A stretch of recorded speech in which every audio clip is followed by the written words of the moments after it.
Hi Zish, welcome to your video feedback. I'm excited to read your piece. What I'm going to be doing is just talking you through your piece as I read it and giving you feedback as I go. Apologies for the wobbling in advance. I will try and sort this for next time I do it somehow. Okay, first thing I can spot, capital T there please. So for poets and the title of their poems, just make sure it's capitals all the way through. Okay.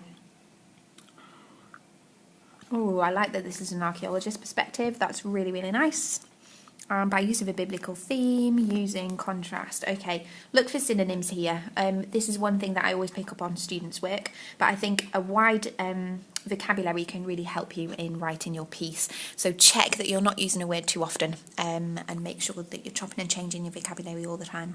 And the paradoxical statement, that's really nice. We are still godly, that's what makes them. Okay, very good.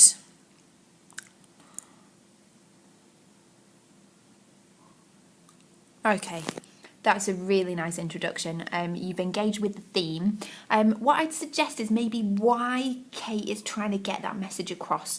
So you could have engaged with what she's trying to tell the reader. So I think you've touched on themes and messages, but not necessarily why Tempest has decided to explore that. So you could have engaged with maybe modern society, the problems within that, and therefore Tempest is exploring the idea of, it might have actually required that introduction before you got into this.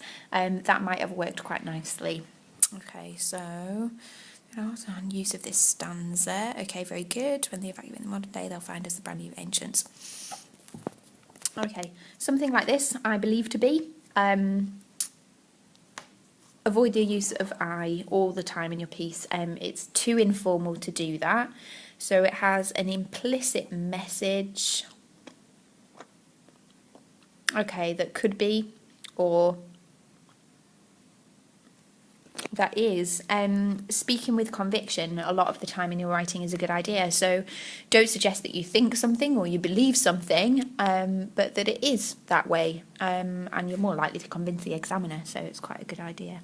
So this coupled with the biblical theme and that's a question of what story they're going to tell you. Okay, good. Okay, I suggest you use coupled, although it's a really nice word, quite a lot, so you've used it here as well. So look for synonyms, find a different way of saying that, and make sure that your vocabulary range is all the way through. It does make for an insightful, honest read. You're interpreting really, really well. What I would say is that the reader needs to be a little bit more central. You don't necessarily have to reference the reader, but more the impact that this kind of message is having on us. And I think then you'll be getting close to the level of analysis that we need.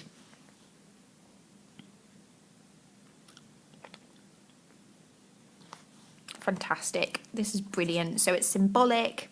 Every single person has a purpose burning in them burning. There's personification of the purpose here. So it's figurative language as well, which is something you need to explore. So what I'll do, you need to remind me, but I need to give you terminology that we learnt through AS Year 1. And I just want to check that you know all those terms and you can use them really confidently. Okay. I really enjoyed your style of writing, Zish. You've got a really academic way of writing. Your handwriting's a little bit tricky, but I'm sure I can get used to it. Yeah, so you've got a fantastic academic vocabulary. I would say we need to work on analysis a little bit more. So just making sure that when we're engaging with a theme or message that we include some examples, we include some terminology, and you also look at how the reader's made to feel, but less explicitly, I suppose, than that. What we've got in the classroom which you might find useful are some different structures and ways of writing paragraphs.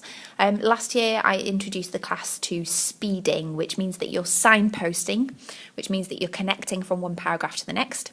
You've then got PEE, which you're probably familiar with. So there's a point, there's an evidence, there's an explanation, but then you've also got development. So you're maybe connecting to the rest of the poem, the rest of the theme. You might also be connecting to other poems.